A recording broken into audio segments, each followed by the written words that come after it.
pone buen relajo el señor Alex. Ok. Entonces, fíjense bien. Habíamos dicho que el límite cuando h tiende a 0, bueno, sí, de f de x es igual a L. Bueno, vamos a ponerlo así. X tiende a, porque ya estaba poniendo el límite como derivada. Es así la definición, ¿verdad? El límite cuando x tiende a de f de x igual a L. Este límite va a existir si para toda epsilon mayor que 0 existe una delta también mayor que 0, tal que 0 es menor que x menos a menor que delta, tal que si esto, entonces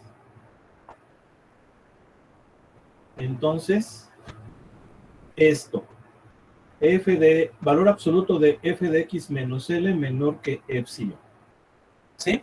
Ahora, ¿qué son estas cosas? Bueno, aquí estamos utilizando valor absoluto. ¿Sí? Si se fijan, estamos utilizando valor absoluto entre x y el valor al cual se acerca, y estamos diciendo que ese valor absoluto es menor que delta. ¿Quién es delta? ¿Quién es epsilon? Delta y epsilon son números reales, pero para cuestiones de límites van a ser números muy pequeñitos, porque acuérdense que en el tema de límites entramos prácticamente en el mundo de los infinitesimales. Es decir, el concepto de infinitesimal significa cosas muy pequeñitas, muy pequeñas, casi iguales, casi, pero jamás lo van a hacer. Entonces, ¿cómo vamos a visualizar esto? Lo vamos a hacer así. Voy a graficar. Voy a poner aquí la gráfica. Ya está muy claro, ¿verdad? ¿Ya está muy clarito el color? ¿O todavía se ve? Así se ve, profe. ¿Sí? Bueno. A ver, vamos a ponerlo más arriba. Fíjense, aquí tengo el valor de x igual a, pero lo voy a poner mejor de esta forma. A ver, que sea de esta manera. No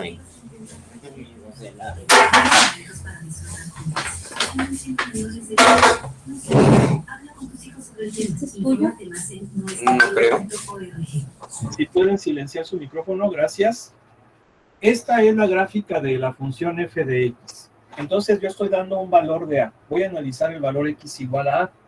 Si x vale a, entonces la función va a valer f de a. Y de esa forma vamos a tener el punto a, f de a. Ahora, fíjense muy bien. ¿Qué viene siendo esta cosa? ¿Qué nos indica ese valor absoluto? Ese valor absoluto lo estamos utilizando para representar distancia. En matemática y también en física, las distancias son positivas. ¿Sí? Siempre las distancias son positivas. Lo que puede ser positivo o negativo son los desplazamientos. Pero en términos generales, en física y en matemática, la distancia es positiva, son positivas. Por eso es que utilizamos valor absoluto, porque esto me va a indicar la distancia entre x y a. ¿Sí? Sí.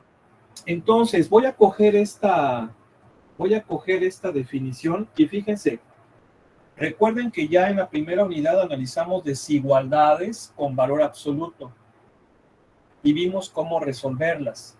Esto quiere decir que esta desigualdad, que yo la podría plantear de esta forma, yo la podría plantear de esta forma.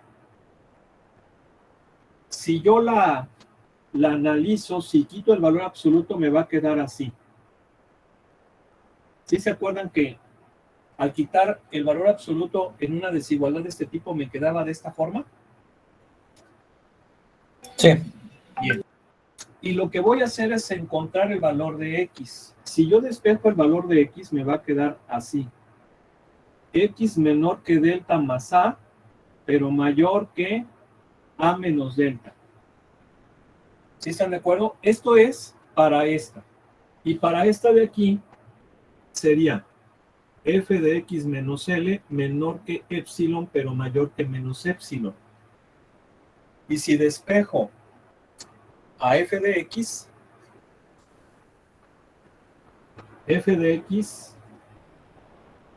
va a ser menor que epsilon más L, pero mayor que L menos epsilon. ¿Sí están de acuerdo? Entonces, fíjense cómo en estas desigualdades estoy planteando cómo van a relacionarse las variables de la función, la variable independiente y la variable dependiente. Ahora, esto de aquí me dice que x es menor que delta más a, pero mayor que a menos delta. ¿Quién es a más delta? Ya dijimos que delta es un número positivo. Entonces, a más delta, vamos a suponer que es este valor que estoy poniendo aquí con rojo. Este va a ser a más delta, porque estoy diciendo que aquí x vale a. Y a menos delta, obviamente va a ser aquí a menos delta. ¿Sí estamos de acuerdo? O sea que esta distancia viene siendo delta. ¿Sí se entiende eso? Sí. Sí. Bien. Y esta desigualdad la vamos a visualizar aquí. Si se fijan, f de x, o sea, el valor de la función, aquí este valor es L, o sea, f de a igual a L. Este valor viene siendo L más epsilon y este valor obviamente es L menos epsilon. Epsilon es un número que también es positivo, al igual que delta. Pero ya quedamos que para cuestiones de límites van a ser muy pequeñitos, muy chiquitos. Bien. ¿Cómo es esto entonces? Lo voy a explicar un poquito de forma coloquial. Observen cómo este valor le va a corresponder este valor en la curva y por lo tanto va a ser este valor en la función y a este le va a corresponder este. ¿Sí? Bien. Y obviamente en x igual a a, pues tenemos este de aquí. Ahora viene cómo funciona o cómo opera este teorema. Fíjense bien. Estamos diciendo que delta es un número positivo, pero tiene que ser muy pequeño. Entonces, esto de aquí, que viene siendo la distancia entre x y a, debe de ser menor que ese número. Y de esta definición llegamos a esta desigualdad. Aquí lo importante ver es que delta es un número con el cual podemos jugar. Le vamos a dar valores, pero la idea es que sean valores pequeños. Entonces, conforme delta sea pequeñito, ¿están de acuerdo que estos intervalos se van a ir haciendo cada vez más chicos? De tal manera que cuando delta tiende a ser 0, prácticamente va a ser el valor de a. ¿Sí están de acuerdo o no? Si lo hacemos más grande, pues empieza a acrecentarse este intervalo. Pero aquí lo importante ver es que si empezamos a variar el valor de delta, y esto va a hacerse más pequeño o más grande dependiendo del valor que tenga, y de la misma forma, este intervalo va a empezar también a cambiar. Si aquí cerramos, aquí también. ¿Sí observan eso? Si cerramos, acá cierra. Si abrimos, acá abrimos. ¿Sí lo observan? Sí. Entonces, lo que estamos viendo es que este criterio me expresa la relación entre el acercamiento que existe con respecto a X y cómo va a ser el acercamiento conforme ocurre en la función. ¿Sí? Y de esa forma podemos ver qué pasa cuando X tiende a A. Y fíjense una cosa muy importante. Esto es por la derecha y esto es por la izquierda. Entonces yo me estoy aproximando por la derecha o por la izquierda. Bueno, de hecho es por ambos lados, porque están de acuerdo que si delta tiene un valor dado, va a afectar los dos intervalos, ¿verdad? El de la derecha y el de la izquierda. Y de la misma forma va a afectar acá. Entonces este criterio me explica cómo funciona el límite. Al acercarse en X también se va a acercar acá en Y. Y es una forma de establecer esa relación que existe entre la variación o el acercamiento en la variable independiente con respecto a la variable dependiente. ¿Sí queda claro? Sí, profe. Bien. Debo decir que es la forma más simple en cual se las puedo explicar, porque si profundizo me va a llevar la clase. Pero básicamente esa es la esencia de la definición de Cauchy, de la definición rigurosa del límite. ¿Quedó claro, sí o no? Sí. Bien. Voy a borrar entonces para que hagamos un ejemplo.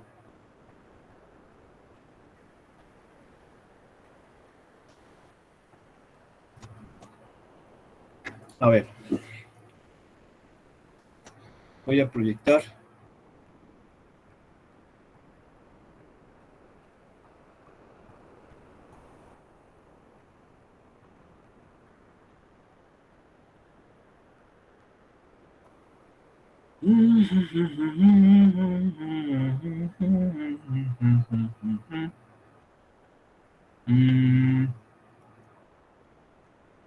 ¿Sí les estoy compartiendo pantalla?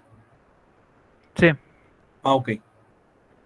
Miren, pues vamos a tener que hacer un ejemplito de estos. Yo esperaba que me diera alguna relación, pero no. Alguna relación de acercamiento, pero no. A ver. Escójanse uno del 1 al 10. Vamos a explicar uno sencillito. Nada más. Sale. El 6. ¿Cómo ven? ¿6? Sí, el 6.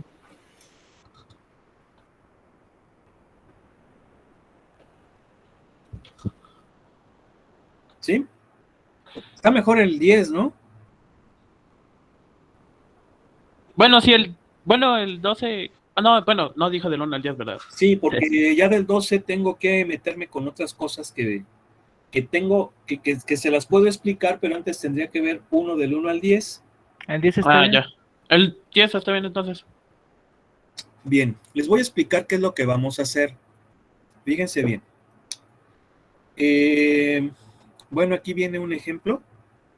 Nos pide que demostremos este límite. Entonces lo que vamos a hacer es coger la función, expresarla como, bueno, aquí de hecho lo pone muy sencillo, como que no explica mucho qué es lo que vamos a hacer.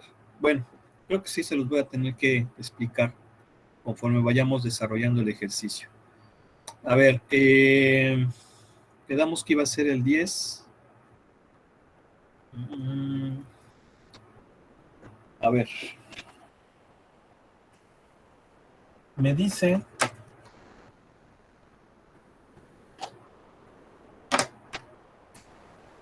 que es el límite que sigue cuando X tiende a un medio.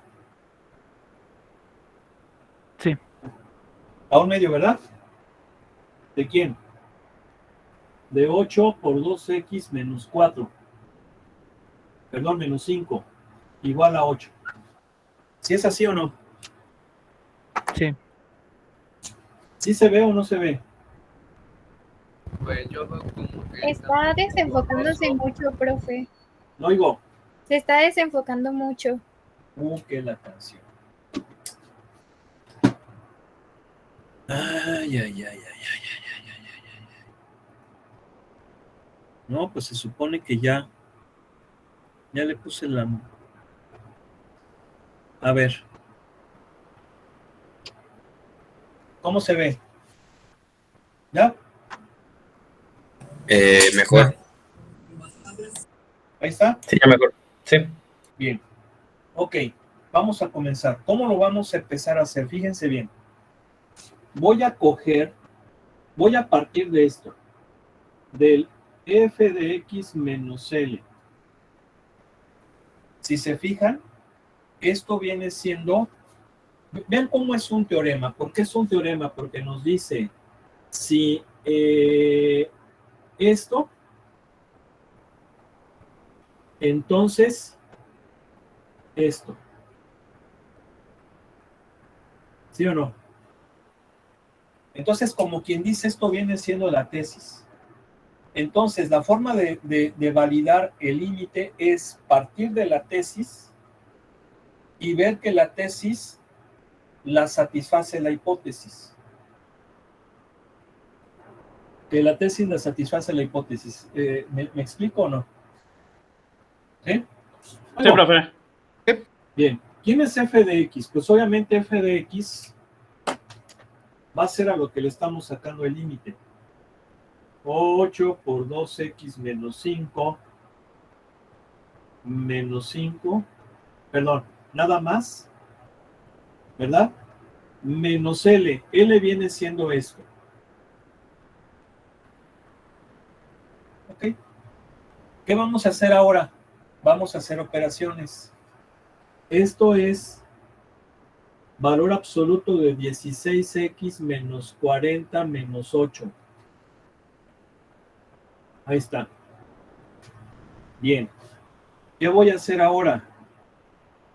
Pues puedo sumar allá y me va a quedar 48. ¿Qué puedo hacer ahora? Lo que puedo hacer es factorizar.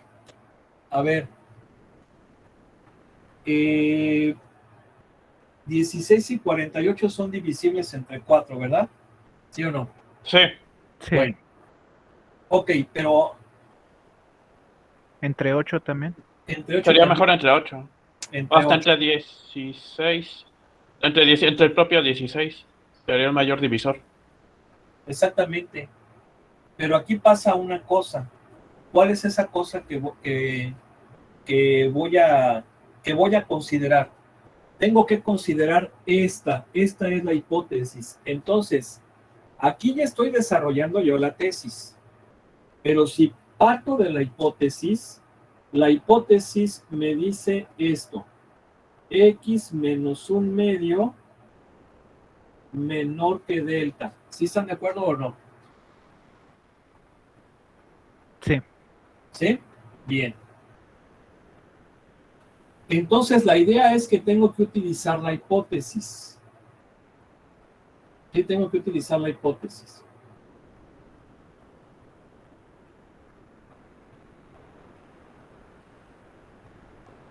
¿Saben qué? Esto está mal. Eso está mal. Tiene un error el libro. Fíjense, si yo hago la sustitución directa, esto me va a dar 2 por 1/2, 1. Menos 5, menos 4. Por 8, me debe de dar menos 48. ¿Ya se fijaron que no está bien el límite? Ah, es que es 48 aquí. ¿Ya se fijaron que es 48? ¿Por qué no me dicen? Ahora sí. ¿Ya se fijaron que es 48? Sí. Sí, Sí, ¿por que qué? es igual a 48. Tiene que cumplirse el límite. O sea, no podemos aplicarlo a algo que no es el límite. Pues tiene que ser 48. A ver, 2 por 1/2 es 1, menos 5, menos 4. Por 8, pero debe de darme menos 48, ¿no? A ver.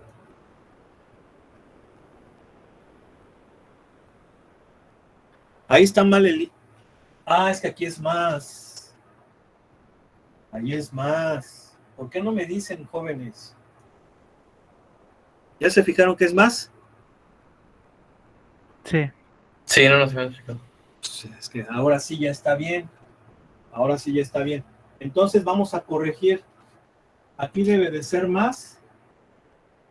aquí debe de ser 48, ¿no oigo? ¿No oigo? Sí. Aquí debe de ser más. Aquí debe de ser así. ¿Vamos bien? Sí. Y entonces aquí, ¿qué me va a quedar? Así, ¿sí o no? No oigo. Sí. ¿Ahora sí lo entendieron? Sobre 8. Sí. Bien. Sí. ¿Quién me dijo que quiera más? ¿Nadie? ¿Usted? Ah, caray. Es que la copié así directo, ¿verdad? Pero, se me fue. Aquí debe de ser más y aquí es 48. ¿Ok? Nada más. Pasa nada. Luego. Sí. Bien. ¿Qué voy a hacer aquí? Voy a factorizar el 16. Fíjense. Si yo factorizo el 16, ¿por qué voy a factorizar el 16? Porque debo procurar dejar a la X con coeficiente 1. Entonces, obviamente tengo que factorizar el 16. Y entonces, para obtener el 8, aquí va a ser un medio. ¿Sí le entendieron o no? Sí. Ok. Ahora, el valor absoluto de un producto es igual al valor absoluto de al producto de los valores absolutos de los factores. ¿Sí le entienden a eso o no? Sí. El valor absoluto de un producto es el producto de los valores absolutos de los factores. ¿Estamos de acuerdo? No oigo. Sí. Sí. Valor absoluto de 16 es 16. Y aquí viene lo interesante. Bueno, lo voy a poner de nuevo. Va a quedar así. Y entonces el valor absoluto de x menos un medio es esto, ¿sí o no? Sí. Y esto, el valor absoluto de x menos un medio debe de ser menor que delta. Esto quiere decir que si bien esto nunca va a ser igual a delta, yo puedo asumirlo como igual y en vez de poner esto pongo la delta. ¿Sí la entendieron o no? Sí. Bien, ahora, ¿esto qué viene siendo? Esto viene siendo esto. La distancia entre la función y el valor al cual se acerca. Y esto, ¿qué viene siendo? Menor que epsilon. Entonces, esto viene siendo esto y por lo tanto debe de ser menor que epsilon.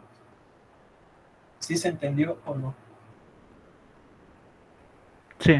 Bien. Ahora, ¿esto qué significa? Esto es una relación entre delta y epsilon. Recuerden que delta viene siendo la cantidad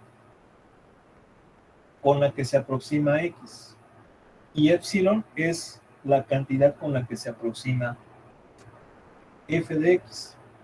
Esto quiere decir que la aproximación en x va a ser la 16ª parte como máximo de la aproximación en la función. ¿Sí? Si se fijan, estoy obteniendo la relación de aproximación entre la variable independiente y la dependiente. Entonces yo aquí puedo hacer algunos ejercicios, no lo vamos a hacer porque si no, no vamos a poder continuar. Pero aquí, por ejemplo, la idea es, a ver, supón que delta vale 0.1. Entonces, si la aproximación en x es 0.1, ¿cuánto va a ser la aproximación como máximo que va a tener la función? Y entonces tú en base a esta relación que acabamos de obtener, dirías que epsilon debe de ser mayor que 16 por 0.1, o sea que va a ser 1.6. ¿Sí? Sí. Como máximo, como máximo. ¿Sí más o menos se entiende cómo funciona la definición rigurosa del límite? Sí. ¿Sí? Sí. Bueno, pues vamos a dejarle aquí nada más en este tema, ya no podemos profundizar más porque tenemos que ver ya lo de derivadas, ¿no? ¿Ok? Sí. Está bien. Bueno. Vamos a pasar entonces al tema de las derivadas. Aquí se quedó tu almuerzo. ¿Cómo vamos a empezar el tema de la derivada? Fíjense bien. Para analizar el tema de la derivada tenemos que utilizar o basarnos en dos problemas fundamentales, que son el problema de la tangente y el problema de la velocidad instantánea. ¿Sí? ¿Qué significa esto? Significa que la derivada tiene dos interpretaciones principales. Estamos diciendo interpretaciones. Por interpretaciones estamos entendiendo analogías que en un momento dado me van a permitir entender lo que es una derivada, porque la derivada pues es pues prácticamente el concepto fundamental del cálculo, ¿sí? Entonces, ¿cuáles son estos dos problemas fundamentales o estas dos analogías o estas dos interpretaciones? Pues son el de la tangente y el de la velocidad instantánea, como se los acabo de decir. Vamos a empezar primero con la interpretación geométrica, que viene siendo la recta tangente. A ver, ¿qué es una recta tangente? Bueno, esto prácticamente viene desde los griegos. Recuerden que esta gran cultura, pues es pues hay que decirlo, ¿no? Es la cultura madre de la ciencia, ¿sí? Donde se consolida prácticamente la ciencia. Ahí estamos hablando, por ejemplo, de la matemática. El pensamiento moderno. Obviamente el pensamiento moderno, pero en el caso de la matemática estamos hablando de la geometría y la aritmética. Y recuerden que de la aritmética surge el álgebra. Entonces, cuando se estudia la geometría, y esto estoy casi seguro que lo debieron de haber visto en la preparatoria, observaron la relación que existe entre la circunferencia y las rectas, y la recta. Y entonces, seguramente vieron que una recta tangente es una recta que toca o que corta a la circunferencia en un punto. La recta secante es aquella que la corta en dos puntos. Ahora, el segmento de recta comprendida entre los puntos de intersección de una secante y una circunferencia se llama cuerda. Y la mayor de las cuerdas es el diámetro. Y la mitad de un diámetro pues es un radio. Y también vieron que el segmento de la circunferencia comprendido entre los puntos de intersección con la recta secante se llama arco. Creo que esos conceptos los manejan, ¿verdad? ¿Por qué? Pues porque la recta tangente, pues lo acabamos de decir, es una recta que toca o que intersecta a una circunferencia en un punto. Si ahora traducimos eso a las funciones, recordemos que la gráfica de una función, en términos generales, casi es una curva. Bueno, las únicas funciones son pocas, las funciones cuyas gráficas no son curvas. Ahí podemos hablar de las funciones lineales, de las funciones constantes, de la función valor absoluto, por ejemplo.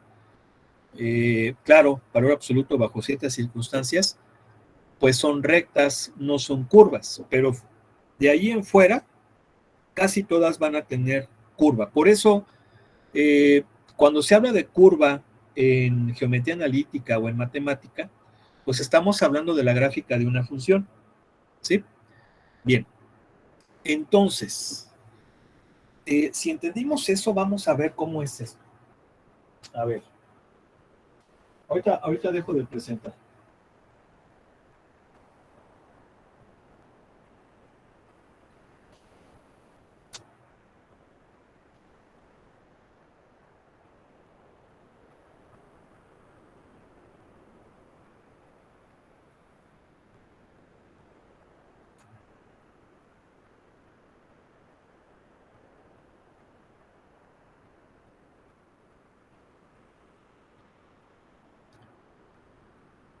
Vamos a suponer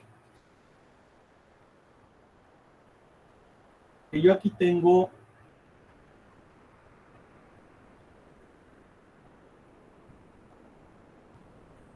la gráfica de una función. ¿Sí se ve más o menos el color? ¿O lo cambiamos? Se ve. Bueno, vamos a ponerlo con azul ya de ahora en adelante, porque es un poquito más fuerte. Esta es la gráfica de una función cualquiera.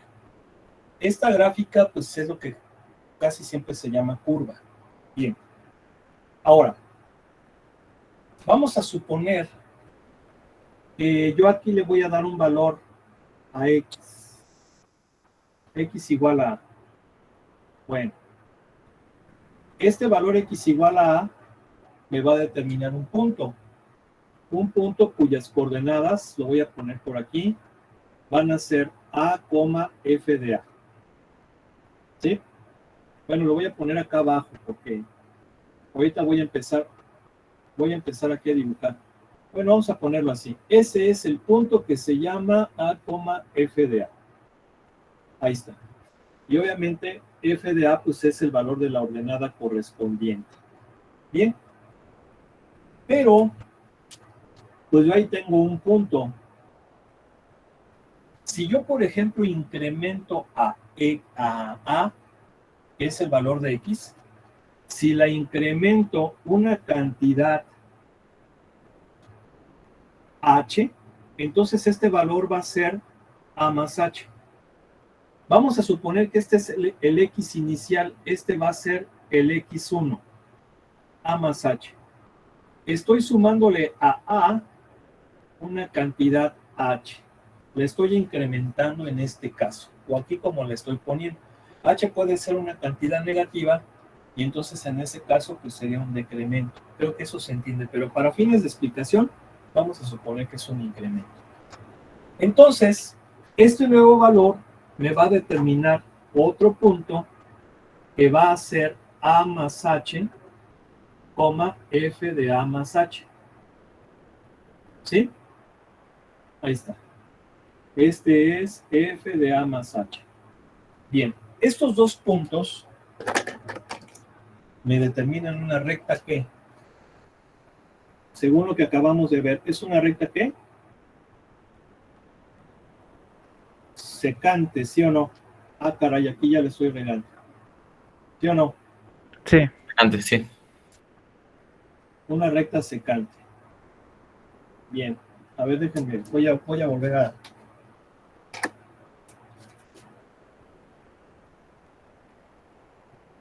Ahí está. ¿Sí? Bien. Esa recta secante tiene una pendiente.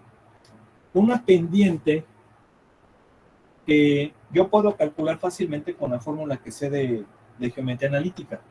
Y esa fórmula me dice que es abscisa del punto, ordenada del punto final, perdón, f de a más h menos, perdón, ordenada del punto final menos ordenada del punto inicial, o sea, f de a más h menos f de a sobre abscisa del punto final menos abscisa del punto inicial. Me va a quedar así. Bueno, si yo hago aquí operaciones, me va a quedar esto. ¿Ok? Esa es la pendiente de la recta secante. Sale. Ahora, ¿qué pasa si h la empezamos a hacer muy chiquita? Empezamos a hacer que tienda a 0. Si hacemos que h tienda a 0, lo que va a suceder es que este punto, que es el p subíndice 0, y este punto que es el punto 1, p subíndice 1, lo que va a pasar cuando h tiende a 0 es que el punto 1 se va a comenzar a acercar hacia el punto 0. ¿Sí estamos de acuerdo, no? Sí. Pues, Sí. h se empieza a hacer más chiquita, empieza a disminuir, y entonces lo que va a pasar es que este punto se va a ir acercando cada vez más. El punto 1 se va a aproximar al punto 0. Sí estamos de acuerdo, ¿no? Sí. Claro. De tal suerte que si h es ya muy próxima a 0, casi 0, pensaríamos que el punto 1 está casi sobre el punto cero. Es decir, sería esta la condición límite. Y entonces, fíjense bien qué es lo que va a pasar con las secantes. Este punto es fijo y este punto se va a empezar a mover, se va a empezar a acercar. Y entonces lo que va a pasar es que esta va a ser una secante, esta va a ser otro secante, así hasta que prácticamente esa secante se va a convertir en una recta tangente porque la va a tocar en un punto. En este caso la va a atravesar. Creo que no fue muy conveniente que utilizara yo este tipo de curva porque aquí prácticamente se va a confundir con un punto de inflexión. Pero cuando P1 está sobre P0, que es este, vean, prácticamente lo que va a pasar ahí, a ver, déjenme borrar esta porque ahí como que nos quedó muy bien, es que me va a quedar como una recta tangente. ¿Sí estamos de acuerdo? Entonces, el límite cuando h tiende a 0 de la pendiente de la recta secante es que se va a convertir en la pendiente de la recta tangente. ¿Por qué? Porque la secante se va a convertir en recta tangente. ¿Y por qué en recta tangente? Porque ya nada más la curva va a tocar a la recta va a tocar a la curva en un solo punto. ¿Sí se entiende eso o no? ¿Sí? ¿Sí o no? Sí. Entonces, Sí, profe. la recta tangente que viene siendo el límite cuando h tiende a 0 de la recta, de la pendiente de la recta secante, va a ser así. F de A más H menos F de A sobre H. Esto va a ser la pendiente de la recta secante. Perdón, de la recta tangente. La pendiente de la recta tangente va a ser este límite. El límite cuando h tiende a 0 de la recta secante. ¿Ok? Ok. Bueno, esa es la interpretación geométrica de la derivada. Bueno, ahorita lo vamos a profundizar un poco más, pero esto básicamente es el problema de la recta tangente. Es decir, la pendiente de la recta tangente es el límite cuando h tiende a 0 de la pendiente de la recta secante en una curva. Bueno, vamos ahora a explicar. Voy a presentarles el libro para que veamos toda esa parte que acabamos de ver. Miren, aquí, por ejemplo, nos habla de las rectas secantes. Y obviamente ya cuando ese incremento que definía las rectas secantes tiende a 0, nos va a dar la pendiente de la recta tangente.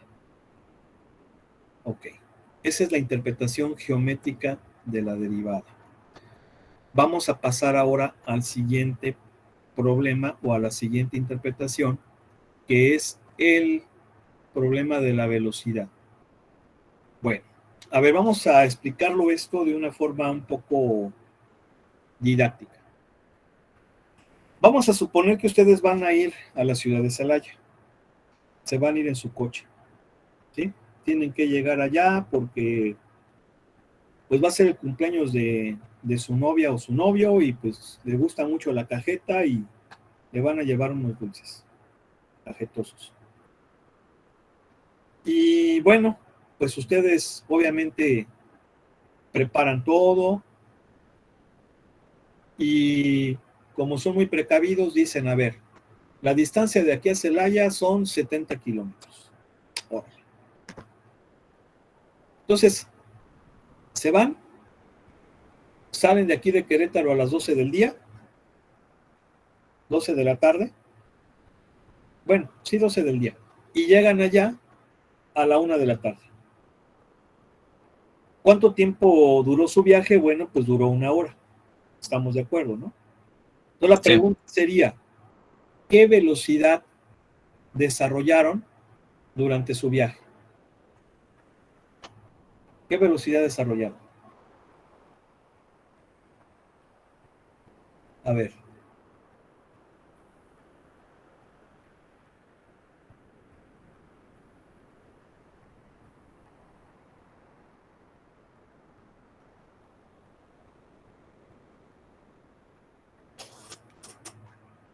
¿Qué velocidad? ¿Dónde? Luego,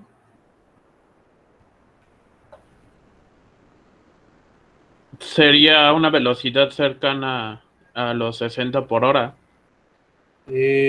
dijimos 60 kilómetros, ¿verdad? ¿En una hora? Sí, o sea, serían valores cercanos, pero nunca 60. Ok. Nunca podría ser 60 constante.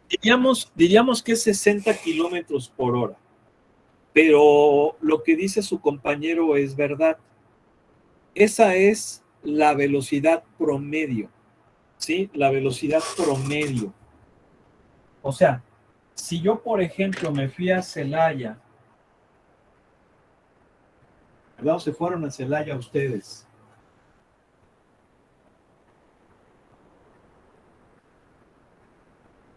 Y llegaron en una hora, entonces la velocidad que desarrollaron sería 70 kilómetros por hora, así pensaríamos. Pero eso es la velocidad promedio, porque la velocidad promedio es el cambio en la distancia sobre el cambio en el tiempo.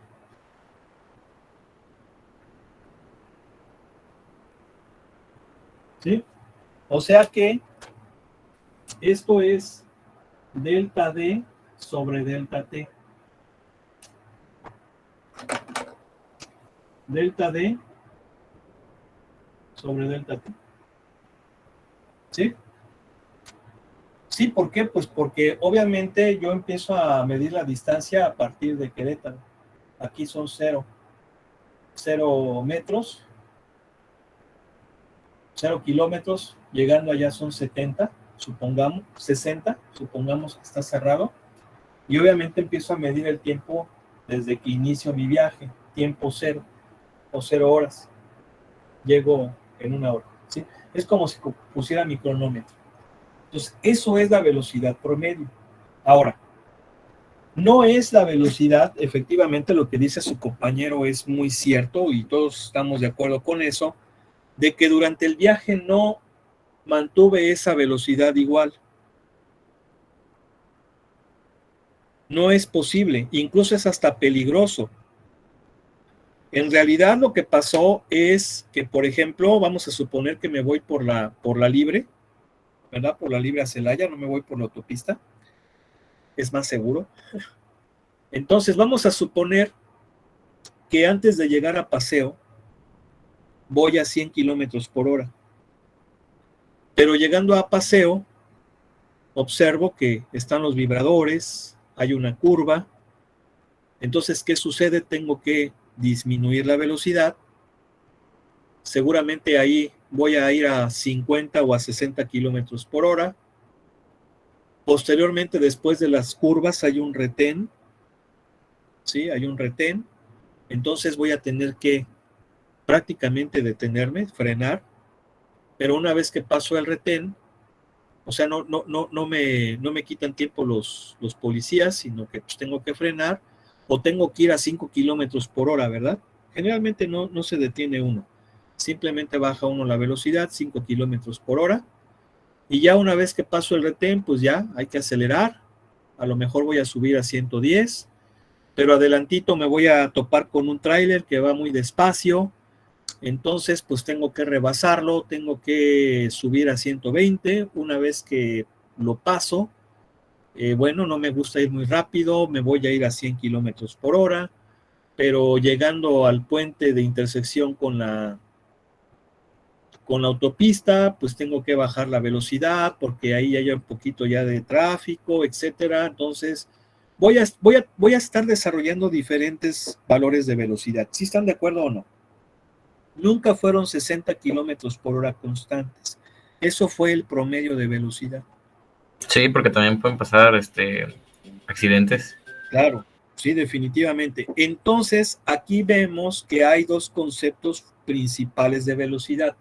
Uno que es la velocidad promedio y otro que es la velocidad instantánea, que es de la que les estoy hablando.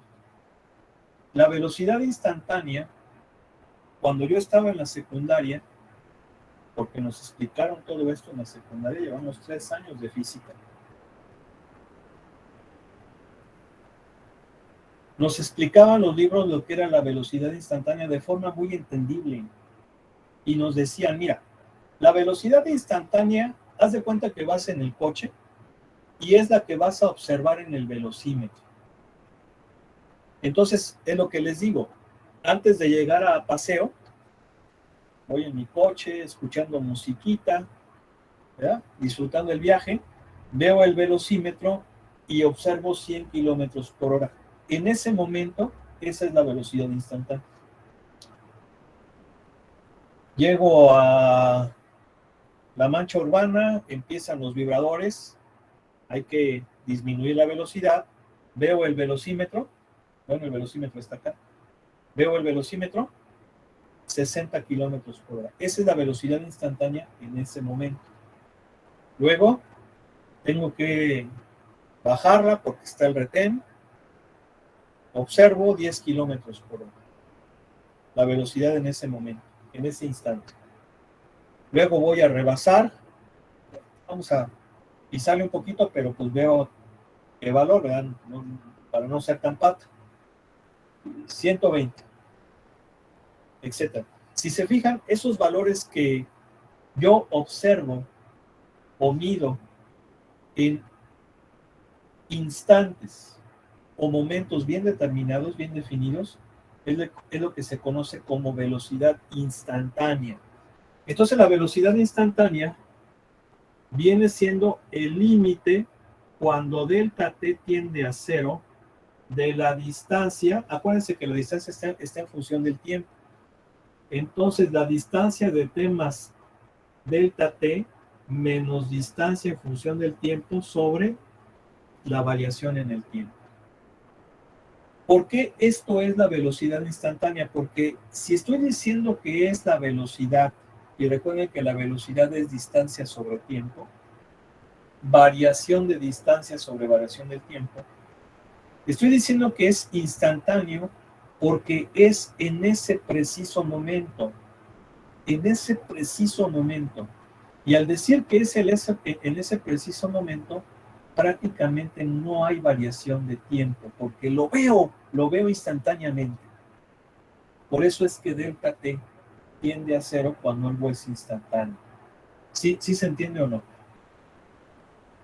Siempre fue ese sentido. Bueno, vamos a dejarle aquí porque ya me comí 2 minutos de su otra clase. Vamos a dejarle aquí, mañana continuamos. Mañana sí tenemos que entrarle un poquito más rápido ya con los ejercicios, pero pues bueno, es importante que veamos estos conceptos porque de otro modo pues no se va a entender. Que pasen buena tarde, un abrazo y mediante mañana continuamos. Igualmente, profe, cuídese. Gracias, profe. Ajá. Igualmente, profe. Hasta mañana, profe. Hasta luego.